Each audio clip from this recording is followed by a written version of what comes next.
பேசிய மறந்த பேராசிரியர் அவர்கள் நேதாஜி முழங்கினார், ஆண்டனியின் குரல் எப்படி இருந்ததெல்லாம் சொன்னார்கள். ஆண்டனி அவர் காதுல வந்து பேசிட்டு போனாரா?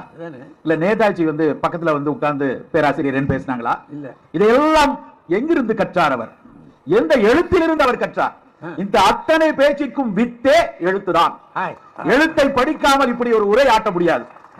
ஐயா நடுவர் ஐயா அவர்கள் பேசினார். பேசும்போது அறிமுகம் சொல்லும் பொழுது மார்க்ஸ் குழந்தையை நமக்கு கற்றுக் கொடுப்பார்கள் என்று சொன்னதை சொன்னார்கள். மார்க்ஸ் வந்து ஐயா கிட்ட நேரடியா பேசினாங்களா? இல்ல இல்ல, நான் படிச்சேன். கார்ல் மார்க்ஸை நான் பார்த்ததில்லை. கார்ல் மார்க்ஸின் மூலதனத்தை நான் படித்திருக்கிறேன், ஏங்கல்ஸை படித்திருக்கிறேன், காந்தியை படித்திருக்கிறேன். நான் காந்தியுடைய பார்த்ததில்லை, பேசினதில்லை. அத்தனையும் எழுத்துக்களாக அவை எழுத்து வடிவில் வந்ததற்கு அப்புறம் பேராசிரியர்கள் கற்றுக் கொடுத்து அவற்றை படித்திருக்கிறோம். இத்தனை பெரிய கூட்டம் இங்கே கிட்டத்தட்ட கோடிக்கணக்கான நூல்களை வாசிப்பதற்கு தான் வந்திருக்கிறது. அங்கே என்ன உள்ளே ஒக்கூர் மாசாத்தியார் பேசிக் கொண்டிருக்கிறாரா? இல்ல, அது பேசியிருந்தா நேரம் ஓடி இருப்பாங்க. அங்கே பக்கத்துல ஒரு அறையில மாசாத்தியார் பேசிட்டு இருக்காங்க, பக்கத்திலே மிஸ்ஸியும் மனுஷபுத்திரனும் பேசிக் கொண்டிருக்கிறார். ஒரே காலத்தில் சங்க இலக்கிய நூலும் சமகாலத்தோடு புதுக்கவிதையும் இருப்பது எழுத்தில் மட்டும்தான் சாத்தியம் என்பதை இங்கே உறுதிபட சொல்லி, சாமானியனுக்கு பேச்சு உசுப்பேத்தும் தான். நான் ஒத்துக்கொள்கிறேன். சாமானியனுக்கு உசுப்பேத்துவதற்கு உரை வேண்டும், பேச்சு வேண்டும். அந்த உசுப்பேத்தக்கூடிய உரையின் உணர்வு மூலதனம் எழுத்திலிருந்து தான் வர வேண்டும். அந்த எழுத்தை படித்து கற்றறிந்து ஒரு ஆசிரியனாக ஒரு நூலை படித்ததனால்தான் நீங்கள் சொன்ன அத்தனை காந்தியும் நேதாஜியும் அத்தனை பேரும் பேசி இருக்கிறார்கள். ஐயா ஊர் மதுரை பக்கத்துல தோன்றாங்க. தோண்டி தோண்டி உலகின் முதல் நாகரிகம் இருக்கக்கூடிய இடத்தை தோண்டினால் உள்ள இருந்து என்னங்க யா செய்வேங்கயான்னு யாராவது பேசிட்டா இருந்தாங்க. அங்க இருக்கிற மட்பாத்திரத்தின் கீழடியின் எழுத்துதான் இன்றைக்கு தமிழனை உலகெங்கும் உற்று பார்க்க வைத்திருக்கிறார். எழுத்துக்கள் மட்டும்தான் நகர்த்தும், நம்மளுடைய அத்தனை அறிவையும் கடத்தும், அத்தனை சாதனைகளுக்கும் அத்தனை மாற்றங்களுக்கும் வித்தாக இருக்கும். பெரியாரோ காந்தியோ மார்க்ஸோ ஏங்கலோ எந்த அத்தனை பேருடைய அறிவும் எழுத்து வடிவில் வந்ததால் தான் இந்த சாதிக்கக்கூடிய மாற்றங்கள் எல்லாம் வந்தது. ஏன் சமய நூல்களை பற்றி எடுத்துக்கொள்ளுங்க. நான் நபிகள் நாயகத்தை பார்த்ததில்லை, குர்ஆனை பார்க்கிறேன். இயேசுநாதரை பார்த்ததில்லை, விவிலியத்தை பார்க்கிறேன், கீதை பார்க்கிறேன். அங்கே நான் கிருஷ்ண பரமாத்மாவை பார்த்ததில்லை. அவை அத்தனை உலகின் அத்தனை சமய நூல்களும் எழுத்துக்களாக வந்ததனால் தானே இன்றைக்கு அவற்றை நாம் படித்து ஒழுக்க வழிகளை நோக்கி நகர்கிறோம். எழுத்துக்கள் தான் ஆதாரமான அடிப்படையான விஷயம். ஒரு காதலனுக்கும் காதலிக்கும் நடுவில் ஒரு பேச்சு இருக்காது, அழகான ஒரு மௌனம் இருக்கும். பேச்சு இருந்தா அங்க காதல் இருக்காது. அந்த மௌனம் கூட ஒரு கவிதையாக, ஒரு மொழி கவிதை மொழியில் அவை எழுதப்படும் போதுதான் காதல் காலத்திற்கும் நிற்கும். அவ்வளவு ஒரு வீச்சு எழுத்தில் மட்டும்தான் உண்டு. நண்பர்களே, அவர் பேசும் பொழுது அத்தனை அவ்வளவு பெரிய அறிஞர்கள் எல்லாம் வந்து இப்படி எல்லாம் உசுப்பேத்தி உணர்வேத்தி தான் சுதந்திரம் கிடைத்தது. சுதந்திரத்துக்கு அத்தனை பேரும் அன்னைக்கு வந்து டெல்லி சொல்லவுன்னு சொன்னதற்காகத்தான் அத்தனை பேரும் நகர்ந்தார்கள் என்று சொல்கிறார்கள், ஒத்துக்கொள்கிறேன். அவர்கள் ஒரு இது மாதிரியான ஒரு ஊக்கம் தரக்கூடிய நூல்களை படிக்காமல் போனால், ஒரு வரலாற்றை கற்றுக்கொள்ளாமல் போனால் இது எங்க சாத்தியமாயிருக்கும்? அறிவியல் உலகத்தை எடுத்துக்கொள்ளுங்க. ஐன்ஸ்டீன் வந்து யாராவது பேசியிருக்காரா? இல்ல. நியூட்டன் பேசியிருக்கிறாரா? ஜேம்ஸ் வாட் வந்து யாராவது பேசியிருக்காரா? அவர் பேசினா விளங்கி இருக்குமா நமக்கு?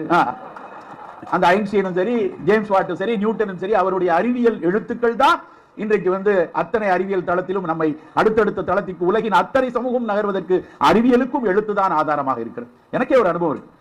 சுவிட்சர்லாந்துல ரே நதிக்கரையில ரேனுடைய நீர்வீழ்ச்சிக்கு மேல உச்சியில நான் நின்று கொண்டிருக்கிறேன். நானும் ஒரு நண்பரும் நடந்து கொண்டிருக்கிறோம். கீழே இருந்து ஒருத்தர் கத்துறாரு, ஐயா சிவராமனா சிவராமனா கையை கொஞ்சம் கட்டுறாரு. அப்படியே இருங்க, நான் வந்துடுறேன். அங்க வந்து மலையிலிருந்து மேல வர்றதுக்கு லிஃப்ட் வச்சிருக்கான். நேரா சருன்னு 2 நிமிடத்துல மேல வந்துட்டு, ஐயா நான் உங்க 6ஆம் திணை படித்திருக்கிறேன். அதை படிச்சு நாங்க வீட்டுல சுவிட்சர்லாந்துல ரேல சூரிச்ல நான் திணையில புழுக்கட்டை செஞ்சுட்டு இருக்கிறேன் அப்படின்னு அவன் சொல்றாரு. அன்றைக்கு நான் அடைந்த ஆனந்தம் வேற என்னைக்கு, நான் பல நூல்கள் எழுதியிருக்கேன், பல பேச்சு சொல்லியிருக்கேன், அந்த ஆனந்தம் எங்கும் எனக்கு கிடைத்ததில்லை. அவர் புலம்பெயர்ந்து வந்த ஒரு தமிழர், அவர் ஈழத்திலிருந்து வந்த ஒரு தமிழர், அங்கே பணியாற்றிக் கொண்டிருக்கிறார். அவரையும் என்னையும் இணைத்த புள்ளி, திணையை கொண்டு வந்து சூரிச்சில் நிறுத்திய புள்ளி எழுத்துதான், பேச்சு அல்ல. நண்பர்களே, சமகாலத்தில் இருப்பவர்களுக்கு, இப்ப நம்ம பேசுறோம்னா இந்த காலத்தில் இருக்கக்கூடிய மக்களுக்கு பேச்சு போய் சேரும், அவர்களுக்கு சில விஷயங்களை கடத்தும். சாமானியர்களுக்கு சில உரைகள் கொண்டு சென்று அவர்களை உசுப்பேற்றும். ஆனால் சரித்திரம் தாண்டி சாதிக்க வைப்பது எழுத்து மட்டுமே என்று கூறி விடைபெறுகிறேன். நன்றி. ஐயா, எதிரணியில இருந்து சண்முகம் சார் ரொம்ப அருமையா பேசினாங்க. அப்புறம் என்ன, சிகரெட் தத்துவம்லாம் சொன்னாங்க. ஆனால் அந்த ஓஷோ சொன்ன தத்துவத்தை, ஓஷோ சொன்ன வார்த்தைகளை அவர் தன்னுடைய நண்பர்களிடம் சொல்லி நல்ல மாற்றத்தை ஏற்படுத்தி இருக்கிறார். ஆனால் அந்த வார்த்தைகள் எங்கே இருந்து எடுக்கப்பட்டது என்றால் ஓஷோ எழுதிய தத்துவ புத்தகத்திலிருந்து எடுக்கப்பட்டது. அதை அவர் பேச்சாக மாற்றினார். ஓஷோ என்னவர் கூட வந்து உட்கார்ந்து ஒரு சிகரெட் பாக்கெட் எடுத்து கொடுத்து, தம்பி இப்படி எல்லாம் நடந்துச்சுப்பா, நீங்க ஒன்னு எடுத்துக்கங்க, நான் ஒன்னு எடுத்துக்கிறேன். ஒரு நல்ல பேச்சாளர் இருக்கிறார் என்றால் அவர் நல்ல எழுத்தை வாசிக்க கூடியவராக இருந்தால் தான் இப்படி பேச முடியும். இன்னைக்கு ராஜாராம் ஐயா அவர்களும் சண்முகம் அவர்களும் இவ்வளவு சிறப்பாக பேசுகிறார்கள் என்றால் அவர்கள் மனதிற்குள் இருக்கக்கூடிய ஆழமான வாசிப்பு இங்கே நின்று பேசி இருக்கிறது என்றுதான் அர்த்தம். சும்மா ஒண்ணுமே படிக்காம பேசிட முடியுமாயா? அறிஞர் அண்ணாவை பத்தி சொன்னீர்களே, அறிஞர் அண்ணா தம்பிக்கு எழுதிய கடிதங்கள் தான் அரசியல் நாகரிகத்தை இந்த திராவிட மண்ணில் விதைத்தது என்பதை நீங்கள் மறுக்க முடியுமா? வாரியார் சுவாமிகள் இருக்கும் போது அவர் எழுதிய புத்தகங்கள் கவனிக்கப்படவில்லை, உண்மைதான். ஆனால் இன்றைக்கு வாரியார் சுவாமிகள் இல்லாத காலத்தில் நீங்க புத்தக கண்காட்சியில போய் பாருங்க, வாரியார் சுவாமி எழுதிய எழுத்துக்கள் இன்றைக்கும் ஆன்மீகத்தை வளர்த்து கொண்டிருக்கிறது. எல்லார் வீட்லயும் வாரியார் சுவாமி புக்கு இருக்கு. ஏனால் எழுத்து காலத்தை கடந்து நிற்கும் வல்லமை கொண்டது. 2000 வருஷத்துக்கு முன்னாடி இந்த தமிழ்நாட்டுல தமிழ் மண்ணில் சிறந்த பேச்சாளர்கள் இருந்திருப்பாங்கல்ல, யாராவது நமக்கு தெரியுமாயா? அன்னைக்கு பேச தெரிஞ்சவங்க இருந்தாங்களா தெரியல. ஆனால் எழுதியவர்கள் இன்றைக்கும் வாழ்ந்து கொண்டிருக்கிறார்கள் இல்லையா? யாதும் ஊரே யாவரும் கேளீர் என்கின்ற ஒற்றை வார்த்தை இன்றைக்கும் நம் மண்ணின் தொடர்ச்சியாக வளர்ந்து கொண்டே இருக்கிறதே. அந்த எழுத்து போட்ட பதியம் இல்லையா? அன்னை தெரசா அவர்கள் எழுதிய ஒரு வாசகம் இன்னைக்கு சமயம் கடந்து எல்லார் வீட்டிலையும் எழுதப்பட்டிருக்கிறது. பிரார்த்தனை செய்கின்ற உதடுகளை விட உதவி செய்யும் கரங்கள் வலிமை மிக்கவை என்று அன்னை தெரசா சொன்ன வாசகம் இன்றைக்கு எழுத்தாக எல்லார் வீட்டிலும் இருக்கிறது. சாதாரணமான விஷயம் இல்லை இல்லையா? ஐயா சொன்னாங்க, அன்றைக்கு மகாத்மா காந்தி செய் அல்லது செத்து மடி என்று சொன்னாரே, அந்த வார்த்தைக்கு பின்னால் இந்திய சுதந்திரம் அகிம்சை தீபத்தில் ஒளிர்ந்தது என்றால் என்ன காரணம்? என்னையா காரணம்? மகாத்மா காந்தி சொன்னார், உங்களுக்கு ஒரு முடிவு எடுப்பதில் ஒரு குழப்பம் ஏற்பட்டால், ஒரு தீர்வு சொல்வதில் ஒரு குழப்பம் ஏற்பட்டால் ஒன்னு செய்யுங்க. நீங்க எடுக்கக்கூடிய முடிவு உங்கள் தேசத்தில் வாழுகிற கடைக்கோடி மனிதனுக்கு மகிழ்ச்சி தரும் என்றால் அந்த முடிவை எடுங்கள், இல்லை என்றால் விட்டு விடுங்கள். இந்த சிந்தனை காந்திக்குள்ள எப்ப எழுந்தது தெரியுமா? கடையனுக்கும் கடை தேற்றம் என்று ரஸ்கின் எழுதிய புத்தகத்தை 1904ஆம் வருடம் ரயில் பயணத்தில் படிக்கும் போது அவருக்குள் ஏற்பட்ட அக எழுச்சிதான் ஒரு வழக்கறிஞரை தேச தந்தையாக மாற்றியது. இந்த எழுத்து கொண்டு வந்து இங்க சேர்த்துச்சியா மகாத்மாவா? எங்கேயோ தென்னாப்பிரிக்காவில் இருந்தவரை ஒரு எழுத்து கொண்டு வந்து இந்தியாவிற்கு நுழைத்தது என்றால் மறுக்க முடியுமா? அதனாலதான் பாரதி சொன்னான், எழுத்தும் தெய்வம் எழுதுகோலும் தெய்வம் என்று சொன்னான். பேச்சாளர் தெய்வம், மைக்கு தெய்வம் என்று அவர் சொல்லவில்லை. உலகத்தை பேச்சாளர் முன்னாடியே உட்கார்ந்து முடியாதுமா. உலகத்தை தன் உள்ளங்கையில் அடக்கிய மாவீரன் அலெக்சாண்டர், அவருக்கு பாரசீக மன்னர் பாராட்டி ஒரு அழகான மிக அலங்காரம் நிறைந்த ஒரு தங்க பெட்டியை பரிசாக தருகிறார். அந்த தங்க பெட்டியில என்ன வைக்கலாம் நண்பர்கள்ட்ட அலெக்சாண்டர் கேட்கிறார். இதுல வைரங்கள் வைக்கலாமா, வைடூரியங்கள் வைக்கலாமா, கிரீடத்தை வைக்கலாமா? ஆளாளுக்கு ஒரு ஐடியா சொன்னாங்க. அலெக்சாண்டர் சிரித்துக் கொண்டே சொன்னார், இந்த அழகான மதிப்பு மிக்க பெட்டியில் தகுதி வாய்ந்த பொருளை வைக்க வேண்டும். அந்த பொருள் என்ன தெரியுமா? ஹோமர் எழுதிய எலியட் என்கின்ற காப்பிய நூல் தான் இதற்குள் வைக்க தகுதியானது என்று சொன்னார். தன் சாகும் தருவாயில் தன் தலைமாட்டில் அலெக்சாண்டர் வைத்திருந்த பொருள் அந்த எலியட் என்கின்ற காப்பியம். அந்த காப்பியம் எழுத்து ஒரு சாதாரண இளைஞனை உலகத்தையே வெல்லக்கூடிய ஆற்றலை தந்தது. நடுவர் அவர்களே, ஏன் அம்பது தூரம் போனோம்? நம்ம குற்றாலத்துல வட்ட தொட்டி வைத்து இலக்கியம் வளர்த்த ரசிகமணி டிகேசி, அவருடைய அருமை புதல்வர் தீத்தாரப்பன் இளம் வயதிலே இறந்து போயிடுறார். சோகமா உட்கார்ந்து இருக்கிறார் டிகேசி. கவிமணி தேசிய விநாயகம் பிள்ளை ஒரு இரங்கல் ஒரு பாடல், ஒரு கவிதை எழுதி அவருக்கு அனுப்பி வைக்கிறார். துக்கம் விசாரிச்சு அந்த கவிதையை வாங்கி படிக்கிறார்.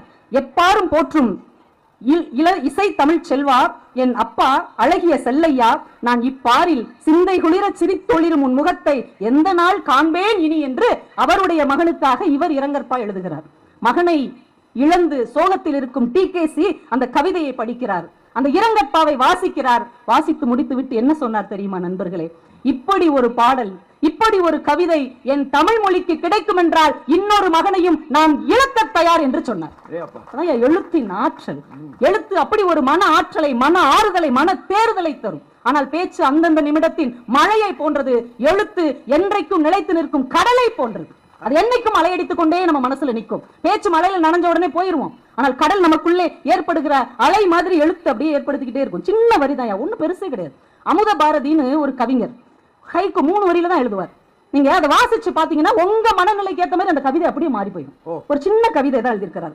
விஷம் பாய்ச்சும் பாம்பு கூட உணவு கொடுக்கிறது பாம்பாட்டிக்கு.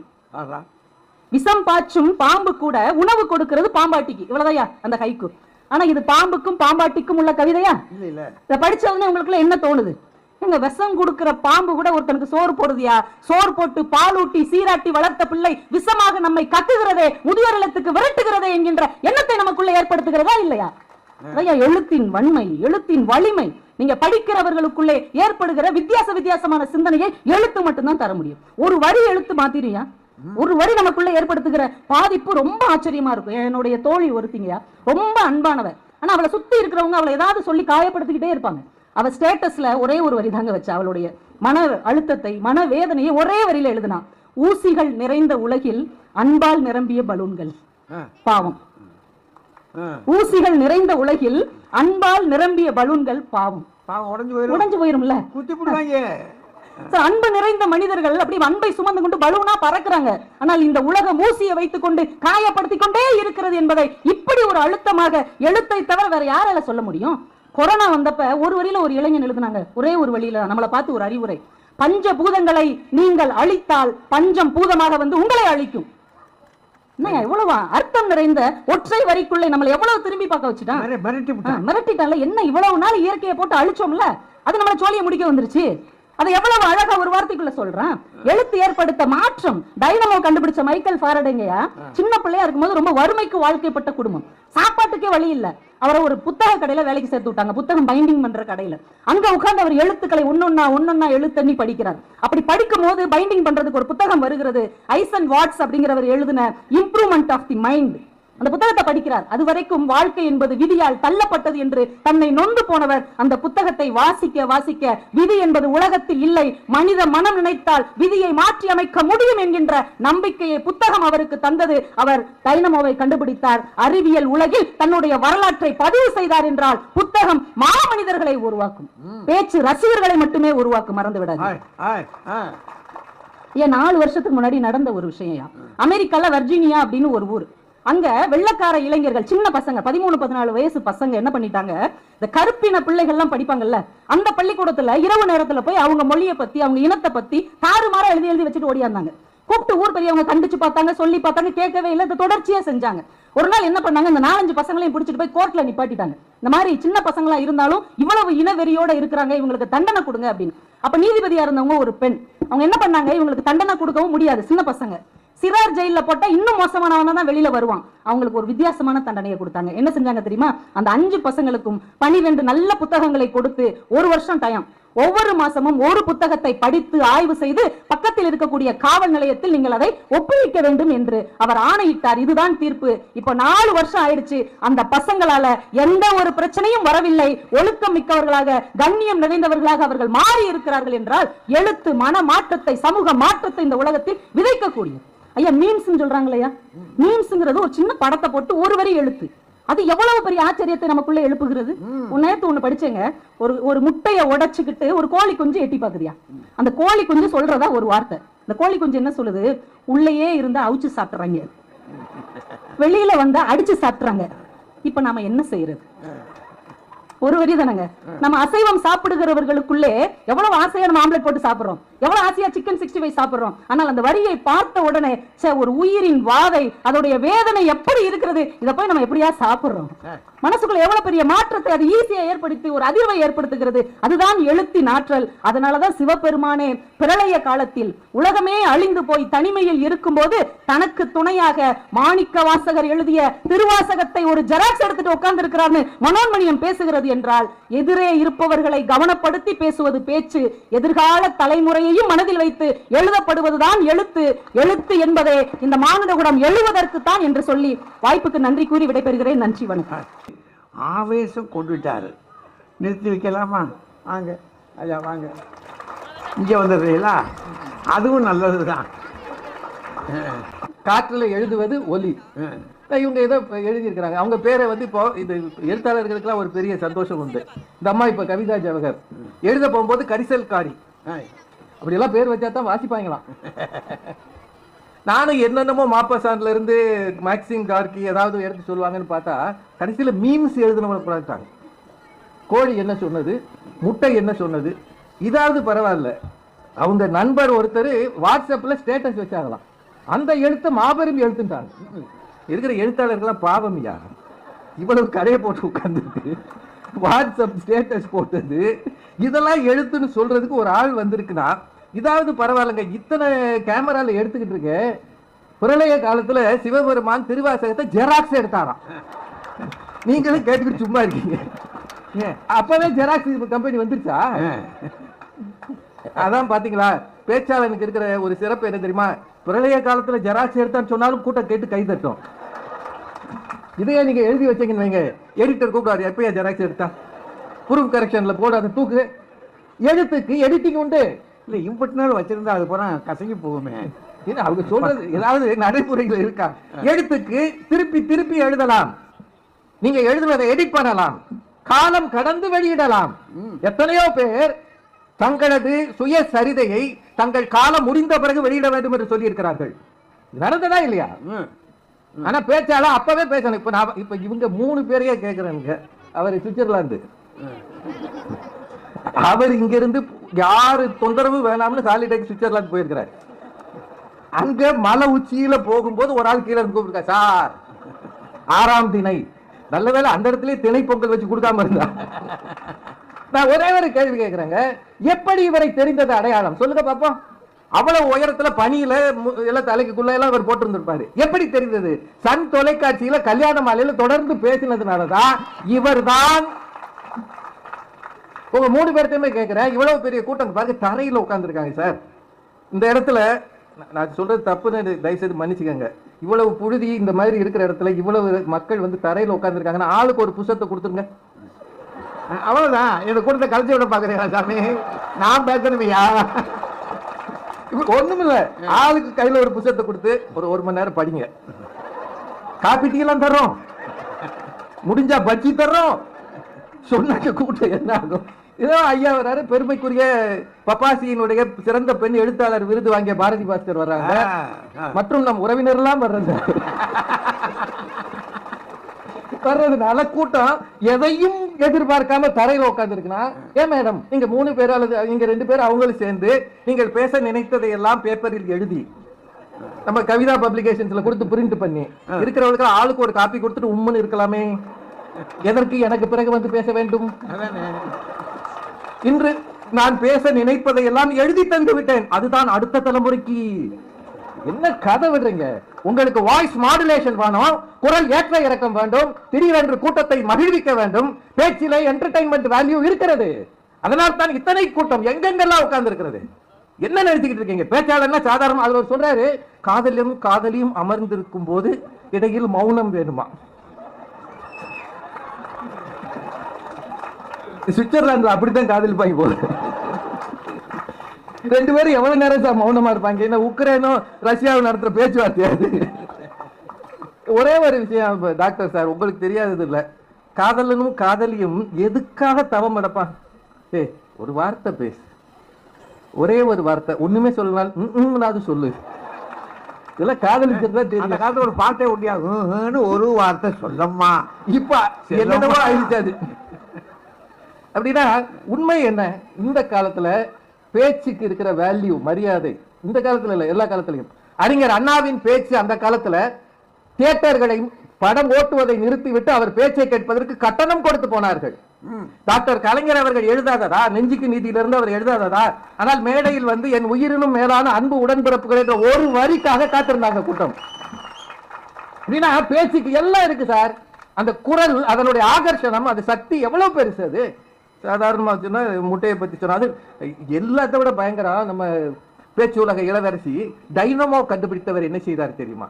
உலகத்துல என்னென்னத்தையோ கண்டுபிடிச்சிருக்காயா, இப்பதான் இவங்க டைனமோக்கே வந்திருக்காங்க. நல்ல வேலை டைனோசர் டைனமோ. ஒரு சின்ன கவிதை சொன்னாங்க, விஷம் பாய்ச்சும் பாம்பு கூட உணவு தருகிறது பாம்பாட்டிக்கு. இது இப்ப வந்து புது கவிதை, அமுத பாரதி எழுதியது. சொல்லி முடிச்ச உடனே இதற்கு விளக்கமும் சொன்னாங்களா இல்லையா? இது பாம்பாட்டியை பற்றியதல்ல, பாம்பை பற்றியதும் அல்ல. சோறு போட்ட அப்பா அம்மாவுக்கு நீ பிள்ளைகள் சோறு போடாம அவங்கள முதியோர் இல்லத்துக்கு அனுப்புற என்ற ஒரு படிமம் உள்ளே இருக்கிறது. அதானுக்குமா சொன்னீங்க? அப்படின்னா ஒரு புது கவிதைக்கே உரை போட வேண்டியிருக்கு. எங்க நிலைமையை யோசிங்க. இதுதான். அப்புறம் இது திரும்பி ஒரு கேள்வி கேட்டாங்க, ஆண்டனி உங்களிடம் வந்து பேசினாரா, வள்ளுவர் உங்களிடம் வந்து பேசினாரா? சார் பேச்சு தான் எழுத்தாக பதிவானது. முதல்ல நீங்களே சொன்னீங்க இல்லையா, முதல்ல மனுஷன் என்ன சொல்லியிருப்பான்? ஒலி எழுப்பியிருப்பான். ஒலி பிறகு மொழியானது, மொழி பேச்சு வடிவில் வந்தது, பிறகுதான் எழுதப்பட்டது. எது முந்தி வந்தது அதானங்க நிற்கும். இவ்வளவு பெரிய கூட்டத்தை கூட்டி வச்சுக்கிட்டு நாங்க எழுதி தருகிறோம் அப்படின்னா, ஐயா நீங்க வேற தீர்ப்பை எழுதி கொடுத்துறாதீங்க. மகாத்மா காந்தியை பத்தி ரொம்ப நல்லா சொன்னாங்க நம்ம கவிதா ஜவஹர். அவர் உடைகளை மாற்றினார், அரை ஆடைக்கு மாறினார். அதுக்கு பின்னாடி இருந்தது ஒன்னே ஒண்ணுதான். மதுரையில 1921 அவர் மதுரை மெஜ்ரா காலேஜ் இருக்கு, மதுரை கல்லூரி, அந்த வளாகத்துல பேசுகிறார். பெரும் கூட்டம், அன்றைய சூழல்ல 55,000 பேர் வந்திருந்தாங்க. இது ரெக்கார்ட். அன்றைக்கு பேசும்போது சொல்கிறார், அந்நிய துணிகளை பகிஷ்காரம் செய்வோம், கதராடை உடுத்துவோம், இந்தியாவில் நெய்யப்பட்டதையே தான் நாம் உடுத்துவோம். இந்த இந்தியாவில் நெய்வது இந்தியாவில் செய்வதுன்றது அன்னைக்கே தொடங்கிடுச்சு, 100 வருஷத்துக்கு முன்னாடியே. அவர் பேசிவிட்டு இறங்கி வருகிறார். அப்போது காந்திஜி அணிந்திருந்தது வடநாட்டுக்காரர்கள் உடுத்துகிற உடை, மேல ஒரு தலப்பாக எல்லாம் இருந்தது. அவர் வரும்போது வழியில் ஒருவன் கேட்டார் ஒரு கேள்வி. கூட்டத்தில் இருந்த ஒருவர் கேட்டார், பாபுஜி, நீங்கள் சொன்னீர்கள் எல்லாரும் அந்நிய துணிகளை பகிஷ்காரம் செய்ய வேண்டும், இந்திய துணிகளை உடுத்த வேண்டும் என்று. இந்தியாவில் இருக்கிற இத்தனை ஜனத்தொகைக்கும் தேவையான துணி இந்தியாவில் நெய்யப்படுகிறதா? முதல் கேள்வி. நெய்யப்பட்டிருந்தால் உங்களைப் போலவே உடை உடுத்துவதற்கு இந்தியாவில் இருக்கிற ஏழைக்கு காசு பணம் இருக்கிறதான்னு கேட்டார். இந்த கேள்வியை காந்தியிடம் நேரடியாக ஒருவன் கேட்டான். அந்த இரவு முழுக்க அவர் விழித்திருந்தார், இரவு முழுக்க யோசித்தார். ஒரு சாமானியன் கேட்ட கேள்வி ஒரு பேச்சு அவரை மாற்றியது.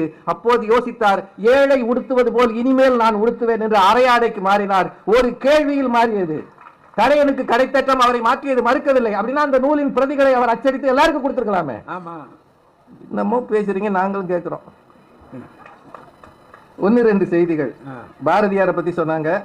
எழுத்தாளர் ஜெயமோகன் தன் பேச்சுக்களை சொல் முகம் அப்படின்ற ஒரு நூலாக போட்டிருக்கிறார், நீங்க படிச்சு பாருங்க. அதுக்கு முன்னுரையில் எழுதுறார், எழுத்தாளன் சொற்பொழிவாளன் ஆகக்கூடாது என்று எப்போதும் சொல்லி வந்தவர் சுந்தர ராமசாமி. மேடை ஏறவே கூடாது என்று மறுத்தவர் ஆற்றூர் ரவிவர்மா. அவர்கள் இருவரும் மேடை ஏறி பேசும்படி ஆகியிருக்கிறது.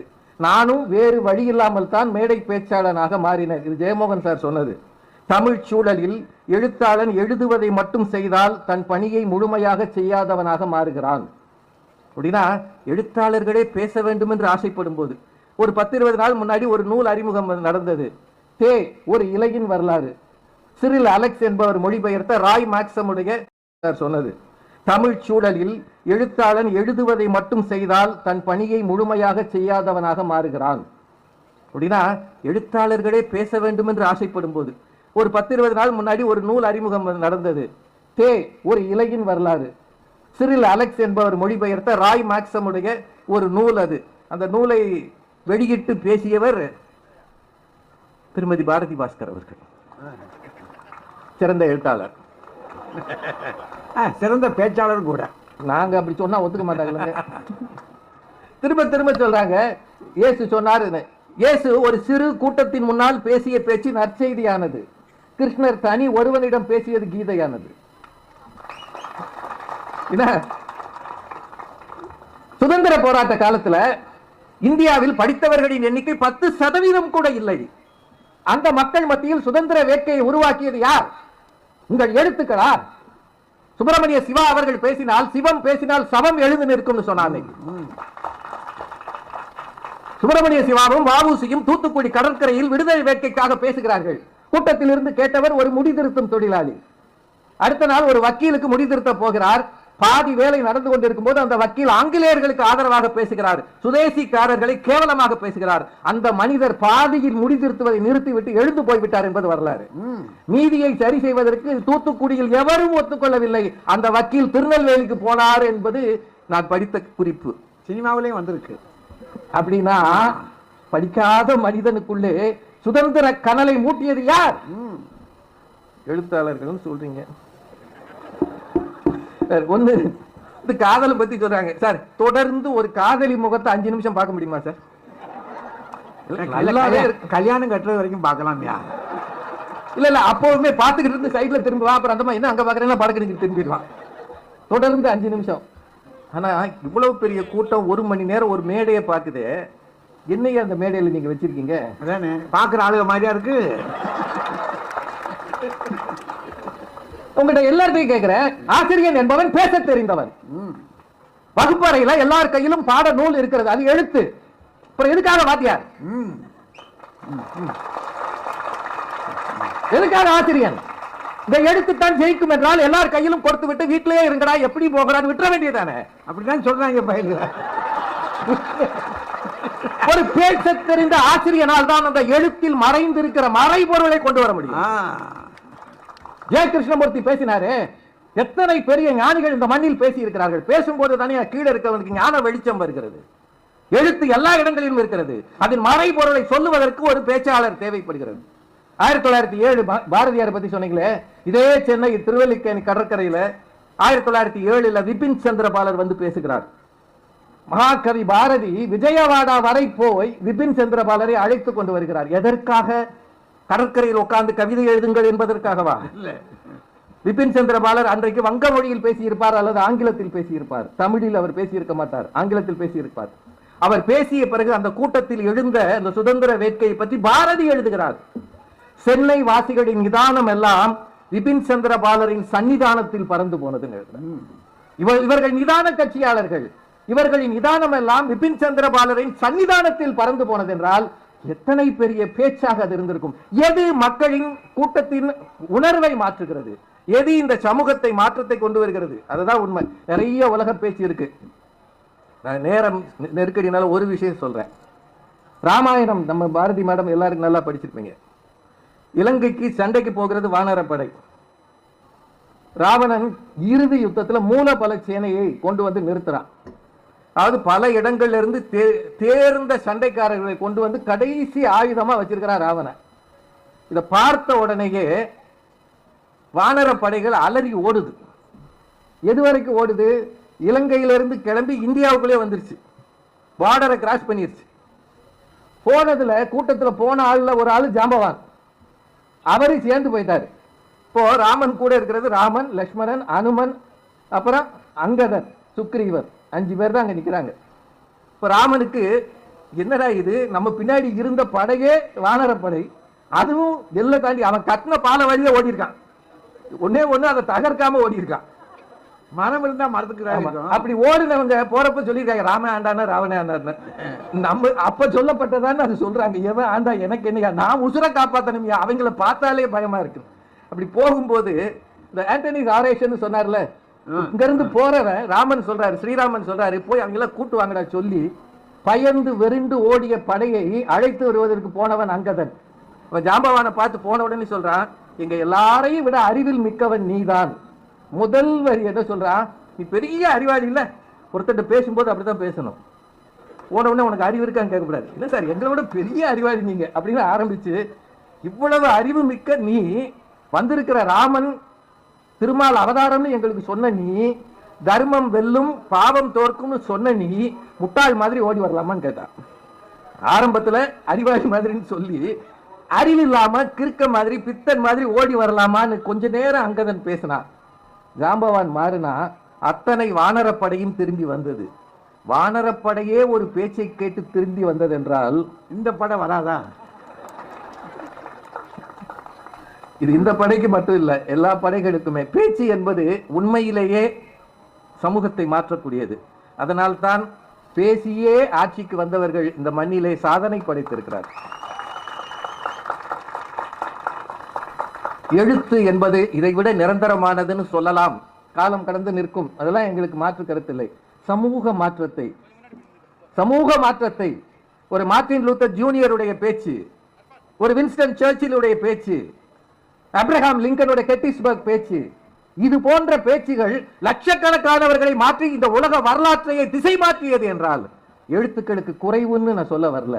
ஆனா பேச்சு போகிற தூரம் இருக்கிறது இல்லையா, எழுத்து நிரந்தரமானதெல்லாம் சொல்லி இப்ப யூடியூப்லாம் வந்துருச்சு. இப்ப பாரதி மேடம் பேசினாங்கன்னா அத்தனை சேனல்லையும் வருது. பேச்சுக்கு ஒரு காலத்தில் இந்த கூட்டம் மட்டும்தான் இருந்தது, இப்ப இது உலகம் முழுக்க போய்கிட்டு இருக்கு. அப்படின்னா பேச்சுக்கும் நீண்ட தொலைவு செல்கிற ஆற்றல் இருக்கிறது என்பதனால் சமுதாய மாற்றத்தை சாதிக்கிற ஆற்றல் பேச்சுக்கே என்பதை மிகச்சிறந்த எழுத்தாளரும் மிகச்சிறந்த பேச்சாளருமான திருமதி பாரதி பாஸ்கர் அவர்கள் அடுத்த மேடையிலாவது ஒத்துக்கொள்வார் என்று கேட்டு நன்றி கூறி விடைபெறுகிறேன். நன்றி, வணக்கம். நம்பிக்கையோடு முடிச்சு அவர் போயிட்டார். ஆனா பாரதி அதற்கெல்லாம் அசைகிற ஆள் இல்லை. இப்ப கொஞ்ச நேரத்தில் தீப்பொறி பறக்க போகுது பாருங்க. வாங்க, தண்ணியை குடிங்க. பட்டிமன்றம் என்பது பேசுவதற்காக அமைக்கப்பட்ட மேடை என்பதனால் நாங்கள் பேசிக் கொண்டிருக்கிறோம். இப்போ ராஜா சார் சினிமாவில் நடிகைகளுக்கெல்லாம் அப்பாவா சில படங்கள்ல நடிச்சிருக்காரு, சிவாஜி படத்திலேயே நடிச்சிருக்காரு. இப்ப ரஜினி சார் பேசின உடனே இவருக்கு ஒரு டயலாக் கொடுக்குறாங்கன்னு வைங்க, இவர் உடனே அங்க போய் எனக்கு முன்னால் பேசிய திரு ரஜினிகாந்த் அவர்கள் சொல்வதை நான் மாதிரி அங்க போய் பட்டிமன்றம் பேசுவீங்களா? சினிமாவுக்கு நடிக்க போனா சினிமாவில் கொடுக்கறத பேசணும். பட்டிமண்டபம் என்கின்ற கலை வடிவத்தில் நாங்கள் பேசுவதாலே பேச்சினாலே மறுப்பு சொல்லிக்கிறோம். அதனாலேயே நாங்கள் எழுதுவதை சிறப்பாக நினைக்கவில்லை என்ற முடிவுக்கு நீங்க வந்துட முடியுமா? கவிதா பேசும்போது சொன்னாங்க, சுந்தரம் பிள்ளை அவர்களினுடைய, மனோன்மணியம் சுந்தரனார் அவர்களினுடைய அந்த காவியத்திலே ஒரு படிமத்தை அவர் காட்டுகிறார். ஒருவேளை பிரளயம் வந்தால் சிவபெருமான் திருவாசகத்தினுடைய ஒரு பிரதியை வைத்துக் கொண்டு உட்கார்ந்திருப்பார்னு மனோன்மணியம் சுந்தரனார் கற்பனை செய்திருக்கிறார். ஒரு பிரதி அல்லது ஒரு படி அதை வைத்துக் கொண்டிருக்கிறார் சொல்றதுக்கு பதிலா ஒரு ஜெராக்ஸ் வச்சிருக்காங்கன்னு சொல்லிட்டாங்க. இது ஒரு குத்தமாயா? சிவபெருமானுக்கு எங்கிருந்து ஜெராக்ஸ் கிடைத்தது அப்படின்ட்டு அவர் சொல்றாரு. பேச்சாளன் தவறு செய்தாலும் கேட்கிறவர்கள் கேட்டுக்கொண்டே இருப்பார்கள். அதைத்தான் நாங்க சொல்றோம். பேச்சாளர்கள் தவறாக பேசிவிட்டால் கூட கூட்டம் அதை பொருட்படுத்தாது. எழுத்தாளன் தவறாக எழுதிவிடவே முடியாது நண்பர்களே. ஏனென்றால் எழுத்து என்பது ஒரு சாசனம், காலத்துக்கு நிற்கும். கடைசியில் பேச்சை முடிக்கிற போது அன்பு நண்பர் ராஜா சொல்லுகிறார், பாரதி மேடம் பேசுவது யூடியூப்ல எல்லாம் போகுது, உலகமெல்லாம் பார்க்கிறார்கள், எவ்வளவு தூரம் பேச்சு போகிறது என்பதை பாருங்கள் என்று. பேச்சு பல தூரங்களுக்கு போகும், இடத்தை கடந்து பேச்சு போகும். ஆனால் எழுத்து காலங்களை கடந்து போகும். தூரங்களை கடப்பது பெரிதா, காலங்களை கடப்பது பெரிதா என்று யோசித்து பாருங்கள் நண்பர்களே. தூரத்தையும் கடக்கும். அப்புறம் அவரே சொல்றார், பேச்சு என்றால் அது என்டர்டெயின்மெண்ட் வேணும். சொன்னாரா இல்லையா? நீங்க கேட்டீங்க தானே, சொன்னார் தானே, பேச்சு என்றால் ஒரு என்டர்டெயின்மெண்ட் வேணும். சரி, என்டர்டெயின்மெண்ட் வர்ற போதே என்ன நம்ம புரிஞ்சுக்கிறோம்? பேச்சு என்பது ஒரு நிகழ்த்து கலை. அதுல கொஞ்சம் அந்த ஒரு பாடி லாங்குவேஜ் வேணும், அந்த குரல்ல ஏற்ற இறக்கம் வேணும், அதெல்லாம் வேணும். இதெல்லாம் வேண்டாம் நாங்க சொல்லல. ஆனா இதெல்லாம் சமூக மாற்றத்தை கொண்டு வருமா தோழர்களே? சமூக மாற்றத்தை இது கொண்டு வருமா? எது சமூக மாற்றத்தை கொண்டு வரும்? அவர் சொல்றாரு, மருத்துவர் சிவராமன் சுவிட்சர்லாந்துக்கு போனது ஒரு குத்தமாய? இனிமே போகாதீங்க டாக்டர், போனாலும் அவர்கிட்ட சொல்லாதீங்க. ஒரு குல்லாவை போட்டு, அவர் குல்லாவை போட்டு போறாரு, சாக்ஸை போட்டு போறாரு. உங்களுக்கு என்ன சார் அதை பத்தி? அங்கே போய் ஒருவர் அவரை கண்டு கொண்டார். ஏனென்றால் மருத்துவர் சிவராமன் கல்யாண மாலை தொலைக்காட்சியில் வருவதனால அவர் அடையாளம் தெரிந்தது. ஒரு 100 வருஷம் கழிச்சு மருத்துவர் சிவராமனுடைய 6ஆம் திணை புத்தகம் வாழும். அப்ப அவர் டிவி எல்லாம் வந்துட்டு இருக்க மாட்டார். ஆனால் அந்த புத்தகம் வாழும். ஏன் வாழும் தெரியுமா? அரிசிச்சோரை தவிர வேறு எதுவுமே கிடையாது என்று நம்பிக்கொண்டிருந்த நம்மிடம் இந்த மண்ணிலே தான் அரிசிச்சோரே இல்லாமல் வெறும் சாதாரண திணையை தின்று நாம் உயிர் வாழ்ந்து இதைவிட ஆரோக்கியமாக இருந்திருக்கிறோம் என்ற கருத்து புரட்சியை ஒரு புத்தகத்தின் மூலம் அவர் கொடுத்தார் என்பதனாலே எந்த தொலைக்காட்சியில் அவர் வராவிட்டாலும் 100 வருடங்கள் கழித்தும் அவருடைய புத்தகம் வாழும். எங்கள் நடுவர் பார்க்காத மேடைகளா? வர சொன்னார் இல்ல, அவரும் ராஜாராம் ஐயாவும் 60 ஆண்டுகள் எங்கெங்கெல்லாம் பயணம் செய்திருக்கிறார்கள், எவ்வளவு மேடைக்கு போயிருக்கிறார்கள். இனிமேல் மேடைகள் இருக்கிறதா? அமெரிக்காவிலிருந்து ஆஸ்திரேலியா வரை அவர் பார்க்காத மேடை இருக்கிறதா? அதற்கு பிறகு எதற்காக புறநானூரை பற்றியும் அகநானூரை பற்றியும் புத்தகம் எழுதியிருக்கிறார்? காலங்களை கடந்து வாழும் நண்பர்களே, அது காலங்களை கடந்து வாழும்.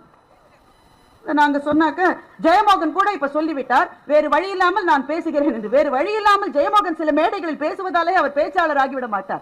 நாளைக்கு தமிழிலே எழுதப்படுகிற ஒரு எழுத்துக்கு நோபல் பரிசு கிடைத்தது என்றால் அது ஜெயமோகனுக்கு தான் கிடைக்கும் என்று நான் நினைக்கின்றேன். அவர் பேசின மேடை பேச்சுக்காக அல்ல, காலங்களை கடந்து வாழ போகிற அவருடைய எழுத்துக்காக அது கிடைக்கும். எல்லாத்தையும் உங்க கட்சியில சேர்த்துப்பீங்களா? நீங்க தொடர்ந்து காதலி முகத்தை 5 நிமிடம் பார்க்க முடியுமா? அது அவங்க உங்களுடைய வயசை பொறுத்தது. உங்களுக்கு வயசாச்சுன்னா நாங்க என்ன செய்ய முடியாது? சரி, இதெல்லாம் ஆர்குமெண்டே கிடையாது. விபின் சந்திரபாலனுடைய பேச்சை பாரதி கடற்கரையிலே மொழி பெயர்த்தார்.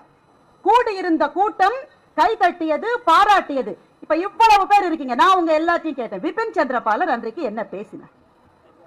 முக்கியமான பேச்சுன்னு தானே அவர் சொன்னாரு. விபின் சந்திரபாலர் என்ன சார் பேசினாரு? ஆனால் விபின் சந்திரபாலர் பேசிய பிறகு பாரதி எழுந்து நின்று தான் எழுதிய கவிதை ஒன்றை சொன்னார். அந்த கவிதை நாம் அத்தனை பேருக்கும் தெரியும். ஆடுவோமே பள்ளு பாடுவோமே ஆனந்த சுதந்திரம் அடைந்து விட்டோம் என்று பாரதி எழுதிய கவிதை அன்றைக்கு அந்த மேடையிலே சொல்லப்பட்டதை அதுதான் நமக்கு தெரியும். ஏனென்றால் எழுத்து வாழும் நண்பர்களே, எழுத்து வாழும். இதைத்தான் நாங்க சொல்லிட்டு இருக்கோம். கம்பராமாயணத்தை சொல்லி என்ன வேற இவங்களுக்கு நல்லா தெரியும், எனக்கு நல்லா தெரியுதா இல்லையான்றது உங்க எல்லாருக்கும் தெரியும். அங்கதன் என்ன சொன்னான், ஜாம்பவான் என்ன சொன்னான், அனுமன் என்ன சொன்னான், இதெல்லாம் கம்பன் எழுதாட்ட நமக்கு எப்படி சார் தெரிஞ்சிருக்கும்? இது கம்பனுடைய எழுத்திலிருந்து வந்தது தானே. ஐயா, அவருக்கு முன்னாலே பேசிய சண்முகம் ரொம்ப பெரிய விஷயங்களை சொன்னாரு. அவ்வளவு பெரிய புரிஞ்சுக்கிற அளவு முடியல, கஷ்டமா இருக்கு. அவர் ரொம்ப பெரிய ஆளுமா? எனக்கு சண்முகத்தை பார்க்க ரொம்ப வியப்பா இருக்கு. பாருங்களேன், கழுதை இப்ப கவிதை ஒண்ணு சொல்லிச்சு, அது கூட எனக்கு மறந்துருச்சு. இப்பதான் ஒண்ணு சொல்லிச்சு, அதுக்குள்ள மறந்துருச்சு.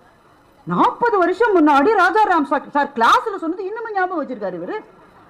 ஆனா சண்முகம், உங்களை போன்ற நல்ல மாணவர்கள் எப்போதும் அமைவதில்லை தானே ஆசிரியர்களுக்கு. அதனால்தான் ஆசிரியர்கள் புத்தகங்களை வைத்துக் கொண்டு அதில் எழுதுகிறார்கள். உங்களை மாதிரியான மாணவர்கள் எல்லாரும் இருக்க முடியாது. பேச்சு எவ்வளவு சார், 2 வருஷம் முன்னாடி இதே புத்தக கண்காட்சியில நான் பேசினேன் சார். உங்களில் சில பேர் அந்த கூட்டத்துக்கு வந்திருக்கலாம். இந்த தொலைக்காட்சி அன்பர்கள் நிறைய பேர் அந்த ரொம்ப நல்லா பேசுனீங்க மேடம், சூப்பர் மேடம். அப்படியா, நான் என்ன பேசினேன்? என்னவோ ஒன்று பேசுனீங்க மேடம். எல்லாம் கை தட்டுச்சு இதே போல. என்னையா பேசுன தெரியாது சார். நம்முடைய சிந்தனைகளுக்கு பதிவு வேண்டும் என்று சொன்னால் எழுத்து ஒன்றினால் தான் அது சாத்தியம். இதைத்தானே நாங்கள் சொல்லிக் கொண்டிருக்கின்றோம். என்னுடைய மதிப்புக்குரிய ஆசிரியர் ராஜாராம் ஐயா பேசுகிற போது அந்த காட்சியை, புரூட்டஸ் அந்த காட்சியை ரொம்ப அழகா சொன்னார். நான் சிக்கலான ஒரு விஷயத்தை சொல்ல போறேன், தவறு இருந்தா நீங்க மன்னிச்சுக்கங்க. அந்த காட்சியை ரொம்ப அழகா சொன்னார். அதை எழுதியதே ஷேக்ஸ்பியர் தான், அதை விட்டுறலாம். ஆனா அந்த காட்சி என்ன? ஒரு கூட்டத்தினுடைய மனசை 5 நிமிடங்களில் ஒரு பேச்சாளன் மாற்றினான். இதுதான் அவர் சொன்ன செய்தி. Brutus is an honorable man என்று ஆரம்பித்து ஆண்டனி பேசிய அந்த பேச்சு கூடியிருந்த கூட்டத்தினுடைய மனசை 5 நிமிடம் கூட இல்ல, ஷேக்ஸ்பியர் எழுதி நீங்க படிச்சா 2 நிமிஷம் தான் வரும். 2 நிமிஷத்துல ஒரு கூட்டத்தினுடைய மனசை மாற்றியதோடு இல்லாமல், ஆனால் அவருடைய வீட்டில் நீங்கள் நெருப்பு வைத்து விடாதீர்கள், இவரை கல்லால் அடிக்காதீர்கள். கூட்டம் ஓடுது, நெருப்பு வைக்க, கல்லால் அடிக்க. அப்போ என்ன சொல்ல வருகிறீர்கள் ராஜாராம் ஐயா அவர்களே? ஒரு நல்ல பேச்சாளன் ரொம்ப நல்லவனாக இருந்தால் மகிழ்ச்சி. ஆனால் ஒருவேளை அவனுடைய மனசுக்குள்ளே எண்ணம் நல்ல எண்ணமாக இல்லை என்றால் இந்த கூட்டத்தை உணர்ச்சி வசப்படுத்த செய்து எப்படியும் எந்த தவறுகளையும் செய்து வைத்து விட ஒரு பேச்சாளனால் முடியும். உலக வரலாற்றில் உங்களுக்கு உதாரணம் வேண்டுமா? ஹிட்லர் தான் இந்த உலகத்திலே இதுவரை வாழ்ந்த பேச்சாளர்களிலே மிகச்சிறந்த பேச்சாளர். அவருடைய ஒரு பேச்சை கேட்டு ஜெர்மானியர்கள் அப்படியே எழுந்து 10 லட்சம் யூதர்களை கொன்று குவித்தார்கள் என்று சொன்னால், பேச்சு மனிதர்களை உணர்ச்சி வசப்பட வைக்கிறது. சமூக மாற்றங்கள் உணர்ச்சியால் வர வேண்டுமா, அறிவினால் வர வேண்டுமா என்பதை இந்த கற்றறிந்த அவை முடிவு செய்யட்டும். ஐயா என் மீது கொண்ட அந்த மகத்தான அன்பினாலே சொன்னார், பாரதி பாஸ்கர் உங்களுக்கு பேச்சாளராக தெரியுமா, எழுத்தாளராக தெரியுமா என்றால், ஐயா பேச்சாளராகத்தான் தெரியும், நான் பேச்சாளர் தான். ஆனால் எங்களுடைய பேச்சுகள், என்னுடைய பேச்சு, ஐயாவினுடைய பேச்சு, ராஜாவினுடைய பேச்சை நீங்கள் திரும்ப திரும்ப கேட்க வருகிறீர்கள். ஏன் சார் வரீங்க? எதனால வரீங்க? ஒரே விஷயத்தை தான் அவர் எப்பவுமே பேசுவார்னா நீங்க வருவீங்களா? நாங்கள் புதிதாக பேசுகிறோம் என்றால் புதிதாக நாங்கள் படித்துக் கொண்டே இருக்கிறோம் என்பது ஒன்றுதானே பொருள். அவர் சண்முகம் பேசுகிற போது சொன்னார், வாரியாரினுடைய புத்தகங்கள் அன்றைக்கு பெரிய அளவில் ஒன்றும் விற்கல, அவருடைய பேச்சு ஆனால் நின்றது என்று சொன்னார். பேச்சு என்பது கடலிலே பொழிகிற மழை மாதிரி, ஆனால் எழுத்து என்பது விளைகிற வயலிலே பொழிகிற மழை மாதிரி. ஏனென்றால் ஒவ்வொரு பேச்சும் ஒரு விதைக்களம், அதிலிருந்து எண்ணங்கள் வரும். அந்த எழுத்தாளன் எத்தனையோ வருஷத்துக்கு முன்னாடி வாழ்ந்து போயிருப்பாங்க. இத்தனை புத்தக கடைகள் இருக்கிறது நண்பர்களே. ஏன் எல்லாவற்றிலும் பொன்னியின் செல்வன் இருக்கிறது? பொன்னியின் செல்வன் ஏன் ஒவ்வொரு கடையிலும் இருக்கிறது? கல்கி உயிரோடு இருக்கிறாரா? ராஜராஜ சோழன் உயிரோடு இருக்கிறாரா? நாளைக்கு மணிரத்னம் படம் எடுக்க போறாரு, அங்க பாத்துக்கலாம். நீங்க வாங்காம இருக்கீங்களா புத்தகத்தை? ஒவ்வொரு முறையும் ஏன் வாங்குகிறோம்? ஏனென்றால் எழுத்தாளன் காலங்களை கடந்து நம்மை அழைத்துக் கொண்டு போகிற சக்தி ஒரு எழுத்தாளனுக்கு இருக்கிறது. ராஜராஜ சோழனுடைய காலம் என்ன? 1000 வருஷத்துக்கு முன்னாடி. ராஜராஜ சோழனுடைய அண்ணனான ஆதித்த கரிகாலன் 1000 வருஷத்துக்கு முன்னாடி வாழ்ந்தவர். இன்றைக்கு பொன்னியின் செல்வனை படித்து விட்டு ஆதித்த கரிகாலனுடைய மரணத்துக்காக நாம் அழுகிறோமே, யாரு பங்காளியா, உறவா, நண்பனா? சார், 1000 வருஷத்துக்கு முன்னாடி வாழ்ந்தவனுடைய மரணத்துக்கு இன்றைக்கு அழ வைக்க முடியும் என்றால் அதுதான் எழுத்தினுடைய சக்தி. என்ன பேசுறீங்க நீங்க? புத்தகம் தான் மனிதனை மனிதனாக வார்த்தை எடுக்கிறது. இந்த உலகத்தினுடைய மிகச்சிறந்த அறிஞர்கள் யாராவது சொல்லுங்க. உங்க யார்கிட்ட கேட்டாலும் 2-3 பேரை சொல்லுவீங்க தானே? இந்த உலகத்தினுடைய மிகச்சிறந்த விஞ்ஞானி யாரையாவது சொல்லுங்க. ஐன்ஸ்டீனை சொல்லுவீங்க, நியூட்டனை சொல்லுவீங்க. மிகச்சிறந்த சமூக மாற்றங்களை எந்த பேரை நீங்க சொன்னாலும் நான் அந்த பட்டியலை போடுகிறேன். ஒரு 10 பேர், 100 பேர், 150 பேர், அத்தனை பேரும் புத்தகம் என்கின்ற போதி மரத்தின் கீழ் உட்கார்ந்ததனால் தான் அறிஞர்களாக, விஞ்ஞானிகளாக, கவிஞர்களாக, சமூக சேவகர்களாக இந்த புது சமூகத்தை படைக்கின்ற நவீன சிற்பிகளாக ஒவ்வொருவரையும் வார்த்து எடுப்பது நிச்சயமாக ஒரு புத்தகம் தான். சமூக மாற்றத்தை பற்றி அந்த அணில அன்பு சகோதரர் ராஜாவும் சரி, சண்முகம் சரி பேசுகிற போது பேச்சு என்பது எவ்வளவு பவர்ஃபுல்லானது நிறைய உதாரணம் சொன்ன. நாங்க மறுக்கலையே. பேச்சுக்கு இருக்கிற வசீகரம், அது தருகிற பாராட்டு, எங்களுக்கு கிடைக்கிற இந்த மாதிரி ஆடியன்ஸினுடைய கைத்தட்டு, இதெல்லாம் நாங்க மறுக்கல. அதனால தானே நாங்கள பேச்சாளர்களா இருக்கோம். எழுத்தாளன் தனியானவன் நண்பர்களே, எழுத்தாளன் மிக தனியானவன். அவனுக்கு மிகப்பெரிய பாராட்டும் கைத்தட்டும் கிடைக்காது. ஆனாலும் ஏன் சார் எழுதுறான்? எதனால எழுதுறான் ஒரு எழுத்தாளன்? ஏனென்றால் 100 வருஷங்களுக்கு பிறகு நான் வாழ்வேன் என்று ஒரு எழுத்தாளனுக்கு தெரியும். அந்த ஒரே காரணத்துக்காக அவன் எழுதி கொண்டிருக்கின்றான். சமூக மாற்றம் என்பது என்ன? இந்த உலகத்தினுடைய மிகப்பெரிய சமூக மாற்றம். எவ்வளவோ மாற்றங்களை சொல்லலாம், நேரம் இல்லாததுனால நான் எனக்கு ரொம்ப பிடித்த ஒரு மாற்றத்தை சொல்லுகிறேன். எனக்கு ரொம்ப ரொம்ப பிடித்த, நான் மறக்கவே கூடாத ஒரே ஒரு சமூக மாற்றத்தை உங்களோடு நான் பகிர்ந்து கொள்கிறேன். சின்ன பிள்ளைகள் இருக்காங்க, இருந்தாலும் நான் சொல்லிடுறேன். பெண்களினுடைய வாழ்க்கையில் ஏற்பட்ட மிகப்பெரிய சமூக மாற்றம் என்ன தெரியுமா? மிகப்பெரிய சமூக மாற்றம். கருத்தடைக்கான உரிமை அவர்களுக்கு வழங்கப்பட்டதுதான் பெண்களினுடைய வாழ்க்கையில் நிகழ்ந்த மகத்தான சமூக மாற்றம். என்னுடைய உடல் என் தேர்வு, எனக்கு குழந்தைகள் ரொம்ப பிடிக்கும், ரொம்ப வேணும், ஆனால் அது எப்போது என்பதை நான் முடிவு செய்து கொள்கிறேன் என்று பெண்ணுக்கு கொடுக்கப்பட்ட அந்த உரிமை தான் பெண்ணினுடைய வாழ்க்கையில் அவளுக்கு கிடைத்த மகத்தான உரிமை. இந்த உரிமை எங்கிருந்து சார் வந்தது? ஒரு காலத்தில் இதுக்கு அனுமதி இருந்ததா? அதற்கான வாய்ப்புகள் வசதிகள் இருந்ததா? ஆனால் 1940ஆம் ஆண்டு சிமோன் டி பெவோர் என்கின்ற பிரெஞ்சு பெண்மணி ஒரு புத்தகத்தை எழுதுகிறார். செகண்ட் செக்ஸ் என்கின்ற ஒரு புத்தகம், இரண்டாம் பாலினம். இன்னைக்கு மூன்றாம் பாலினத்தை பற்றி பேசுகிற அளவு நாம் வளர்ந்த சமூகமாக இருக்கிறோமே, ஆனால் 1940 தான் இரண்டாம் பாலினத்தை பற்றிய முதல் புத்தகத்தை எழுதுகிறார், செகண்ட் செக்ஸ். அதுல தான் அவர் முதலில் இந்த கருத்தையே பதிவு செய்கிறார். ஒரு கருத்தை ஒரு எழுத்தாளன் பதிவு செய்த பிறகுதான் சமூகம் அதை ஏற்கிறது என்றால் எழுத்தாளன் சமூகத்தினுடைய சிந்தனைக்கு ஒரு படி எப்போதுமே முன்னே நிற்பான். நமக்கு பக்கத்துல ஒரு உதாரணம் சொன்னாதான் புரியும். எங்கேயோ பிரான்ஸ்ல இருக்கிற ஒரு அம்மா வச்சா என்னத்தை புரியும்? 1967ஆம் ஆண்டு ஜெயகாந்தன் அக்னி பிரவேசம் ஒரு கதை எழுதுறார், சிறுகதை. சிறுகதை வந்த பிறகு ஆனந்த விகடன்ல வந்தது சார். என்னென்ன எதிர்ப்புகள் வந்தது, என்னென்ன எதிர்ப்பு வந்தது, அவருக்கு சொல்ல முடியாத அளவு எதிர்ப்பு. என்னத்தை தான் எழுதினார்? இவ்வளவு பேர் எதிர்க்கிற அளவு என்ன எழுதினாரு என்றால், ஒரு கல்லூரி மாணவி அப்பாவி காலேஜ் வாசல்ல நிக்கிறா, பஸ் வரல, மழை கொட்டுன்னு கொட்டுது, தன்னந்தனியா நிக்கிறா. ஒரு கார் வந்து அவளுக்கு முன்னாடி அவன் கதவை திறந்து விட்டு உள்ளவா ஏறிக்கன்னு சொல்றான். அவர் ரொம்ப பயந்த பிள்ளை, வர முடியாதுன்னு சொல்றதுக்கு கூட துணிச்சல் இல்லாம கார்ல ஏறிடுறா. அவளுடைய வாழ்க்கை நாசமாக போகிறது. அவ வீட்டுக்கு அழுதுட்டே போறா. அம்மா அவ கண்ணீரை தொடச்சு சொல்றா, என்ன நடந்தது நீ யார் கேட்டாலும் ஒன்னும் நடக்கல, மழையில நனைஞ்சிட்டேன்னு சொல்லு.